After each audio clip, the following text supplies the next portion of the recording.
Dear students, आज हम class 9 की ड्यूई वर्कशीट 42 करने जा रहे हैं।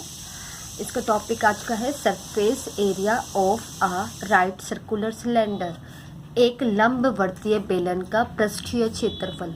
तो बच्चों, हमने बात की थी कि पृष्ठीय क्षेत्रफल किसी भी आकृति का या किसी भी ठोस का पृष्ठीय क्षेत्रफल क्या होता है। हम बेलन की ही बात कर लेते हैं। ये आपकी बेटा बेलनाकार शेप है। हमने बात करी थी इसके फ्लक, इसके फेसिस के बारे में कि जो बेलन है इसके कितने फ्लक होते हैं, कितने फेसेस होते हैं। तो हमने देखा था कि एक ये आपका ये कर्व्ड पोर्शन जो जिसके बारे में बात कर रही हूँ, एक ये कर्व्ड पोर्शन पूरा का पूरा यानी वक्र फ्लक, एक आपका टॉप फ्लैट सरफेस और एक आपका बॉटम, यानी हमारे कुल मिला के बेलनाकार जो ठोस होता है उसमें कितने फ्लक होते हैं, 3 फ्लक होते हैं, 3 फेसेस होते हैं। इन 3 फेसेस का मिला के जो एरिया आता है, ये वाला और बॉटम का, इन तीनों का जो क्षेत्रफल मिलाकर आता है उसको हम बोलते हैं पृष्ठीय क्षेत्रफल। अब इसमें भी हम 2 हिस्सों में बात करेंगे, आपके वक्र पृष्ठीय क्षेत्रफल और कुल पृष्ठीय क्षेत्रफल की। तो इसके लिए बेटा आप ये चीज़ देखिए कि आपके पास ये एक कॉइन है, ये एक कॉइन है जिसकी शेप आपको एक वृत्त, एक सर्कल दिख रही है। तो हम लोगों ने पढ़ा था किसी भी क्लोज्ड फिगर की जो बाउंड्री होती है, किसी भी क्लोज्ड फिगर की जो बाउंड्री होती है वो हमारा पेरीमीटर होती थी। यहाँ पे भी हम पेरीमीटर वर्ड यूज़ कर सकते हैं, but in case of circle we use circumference. हम उसको क्या बोलते हैं बेटा, सर्कमफेरेंस बोलते हैं। वो परिमाप जिसकी हम बारे में बात करते थे, सर्कल के केस में हम उसको बोलते हैं सर्कमफेरेंस, हिंदी में परिधि, यानी परिमाप को ही परिधि बोल रहे हैं। वृत्त के केस में, वृत्त में हमने एक उसको अलग नाम दे दिया है जिसको हम बोलते हैं परिधि। इसका मतलब यही होता है इसकी बाउंड्री की लंबाई। अब हमें सबको पता है कि जो वृत्त होता है उसकी सर्कमफेरेंस क्या होती है बेटा, 2 पाई आर। आर यहाँ पे आपके वृत्त का रेडियस है, सर्कल का रेडियस है, वृत्त की त्रिज्या है। अब बेटा अगर मैं इन कॉइन्स को एक दूसरे के ऊपर लगाती रहूँगी, एक दूसरे के ऊपर इस तरीके से मैं जमाती जाऊँगी, तो जो आपकी शेप आएगी वो कौन सी शेप बनेगी आपकी। ये एक्टिविटी आप घर पे भी करके देख सकते हैं कि जब आप कॉइन्स को एक दूसरे के ऊपर लगाते हैं तो जो आपकी शेप आई, ये देखिए बेटा, ये आपकी एक बेलनाकार शेप आई है, ये एक आपकी सिलेंड्रिकल शेप है, जहाँ आपको ये इसकी हाइट पता है, ये टॉप, ये बॉटम। तो इस तरीके से हमने क्या किया है, कॉइन को एक दूसरे के ऊपर लगा दिया। हमने देखा जो एक कॉइन है उसकी परिधि क्या थी, 2 पाई आर। तो जो 2 कॉइन आएंगे, 2 कॉइन्स, अगर 2 कॉइन्स की मैं बाउंड्री की बात करूँ तो 2 × 2 पाई आर। अगर मैं 3 कॉइन्स की बाउंड्री की बात करूँ बेटा तो 3 × 2 पाई आर। अगर इसी तरीके से मैंने यहाँ पे H कॉइन्स यूज़ किए हैं, H सिक्के यूज़ किए हैं, तो जो ये वाला आपका पार्ट है, ये वाला जो सिक्कों से की बाउंड्री बनाता है, ये वाला आपका कर्व्ड पोर्शन होता है, आपका वक्र क्षेत्रफल होता है।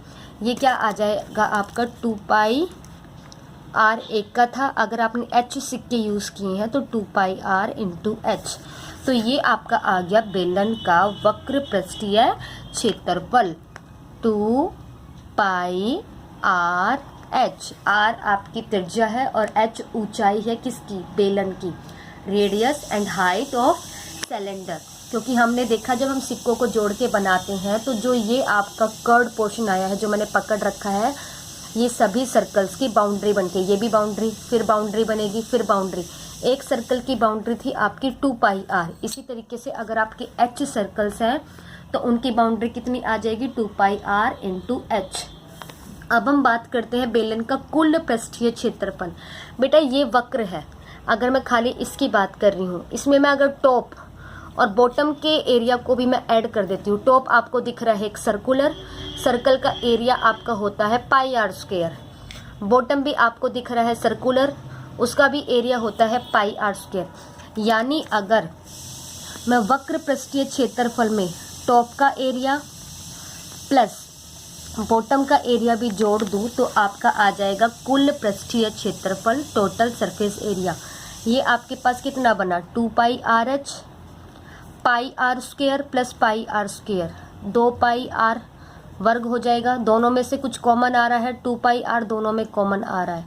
यहाँ पे बचा h और यहाँ पे 2 पाई आ गया कॉमन, एक r कॉमन आ गया तो एक r बचा।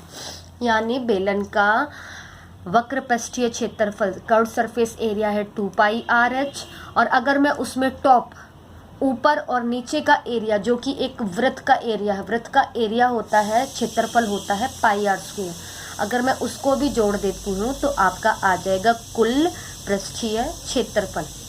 अब बेटा हम क्वेश्चंस पे चलते हैं। आपको दे रखा है कि कर्व्ड सरफेस एरिया, किसी बेलन का वक्र पृष्ठीय क्षेत्रफल आपको दे रखा है, उसकी त्रिज्या आपको दे रखी है, आपको उसकी ऊंचाई निकालनी है।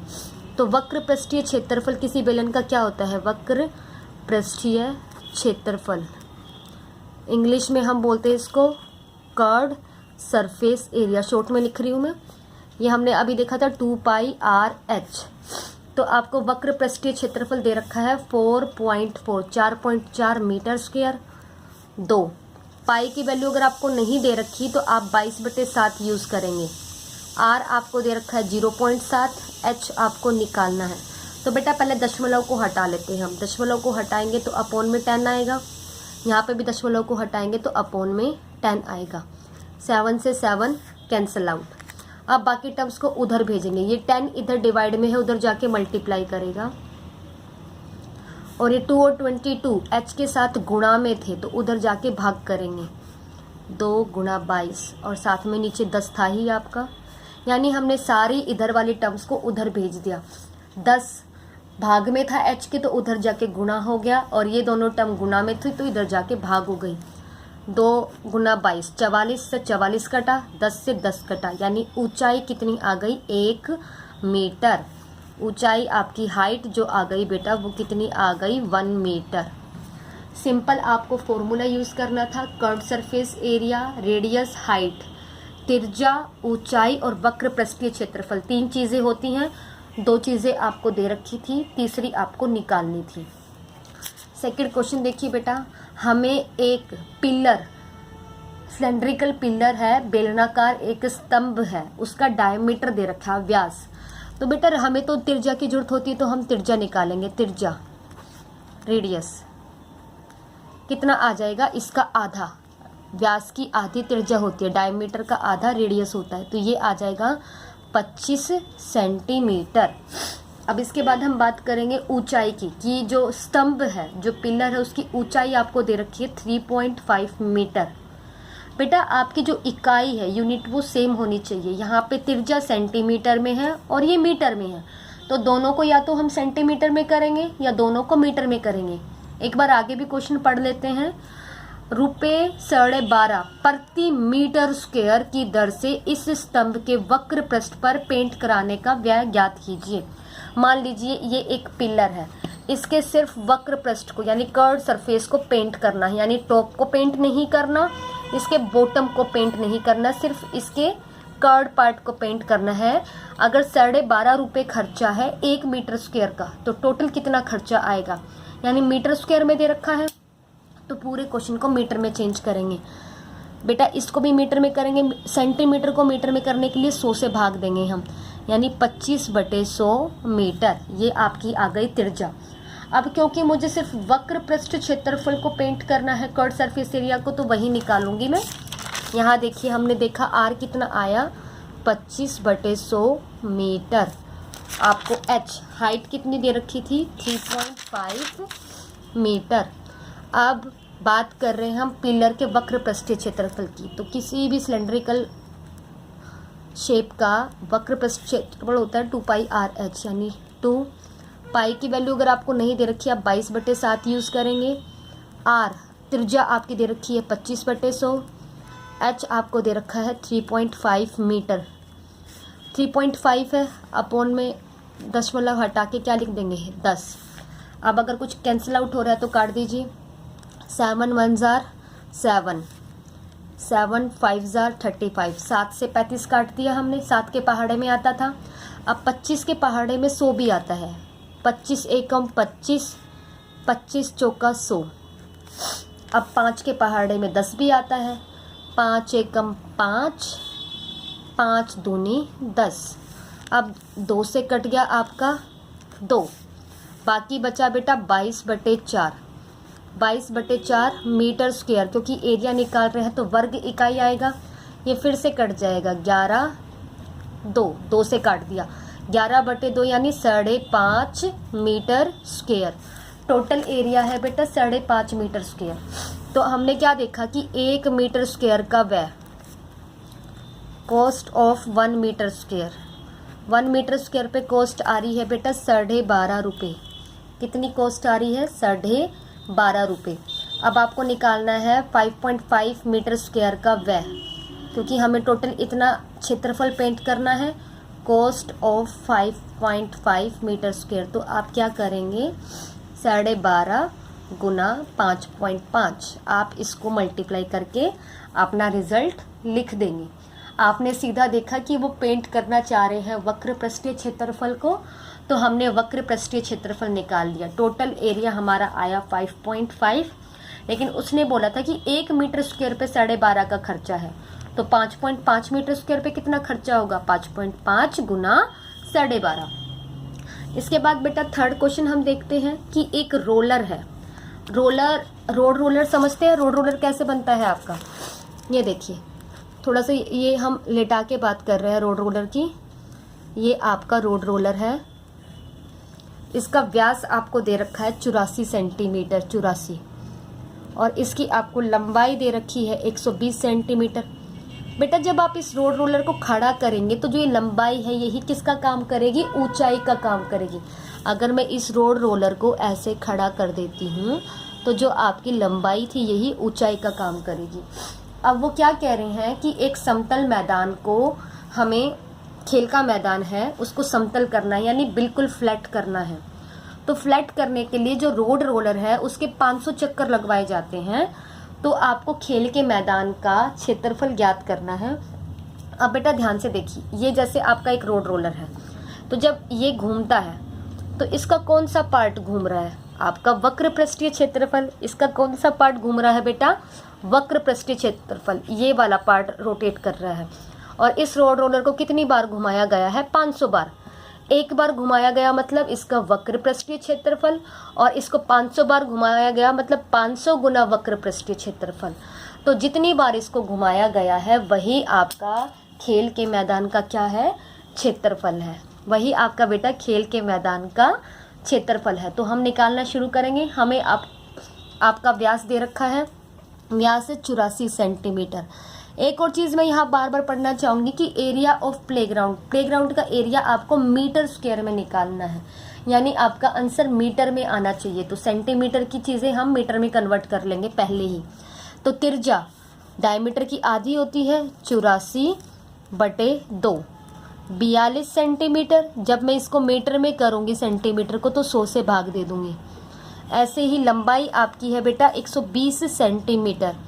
लंबाई को भी जब मैं मीटर में करूँगी तो 100 से क्या दे दूँगी? इसको भाग दे दूँगी। 1 0 से 1 0 कटा, तो 12/10 मीटर। अब मैं रोलर के कर्व सरफेस एरिया की बात कर रही हूँ। 2πr/h। 2 पाई का मतलब 22/7, r का मतलब त्रिज्या, h आपकी हाइट, 12/10 मीटर स्क्वायर। 7 एकम 7, 7 छिक 42। 2 गुना 22 गुना 12 छिक 72/1000 मीटर स्क्वायर। ये एक बार मैंने रोलर को घुमाया है, ये उसका एरिया निकला है, उसका क्षेत्रफल निकला है। और ऐसा कितनी बार इसको घुमाया गया है? 500 बार घुमाया गया है। तो जब ये घूमता जाएगा ये 500 बार जहाँ स्टॉप होगा, इसका मतलब मान लो मैंने यहाँ से शुरू किया और इसको घुमाती गई, ये 500 बार जाके यहाँ पे स्टॉप हुआ, यानी इतना क्षेत्रफल ये किसका हो गया? खेल के मैदान का हो गया। यानी 500 गुना curve surface area of roller. इसको 500 से गुना कर देंगे तो आपके पास क्या आएगा? 500 गुना 2 गुना 22 गुना 72/1000 मीटर स्क्वायर। 500 से गुना कर दिया क्योंकि ये एक बार घूमने का था। ऐसा ही हमने इसको कितनी बार घुमाया, 500 बार घुमाया, तो वही आपके खेल के मैदान का क्षेत्रफल आ जाएगा। तो 500 एकम 500, 500 दूनी 1000, 2 से इसको काटेंगे, यानी खेल के मैदान का आपका क्षेत्रफल आया 22 गुना 72 मीटर स्क्वायर। इसको आप मल्टीप्लाई करके लिख लेंगे बेटा। तो इस तरीके से आज हमने पढ़ा है curved surface area of cylinder, बेलन का वक्र पृष्ठीय क्षेत्रफल और कुल पृष्ठीय क्षेत्रफल। इस वीडियो को अच्छे से देखेंगे बेटा और अपने क्वेश्चंस को ध्यान से करेंगे। Thank you.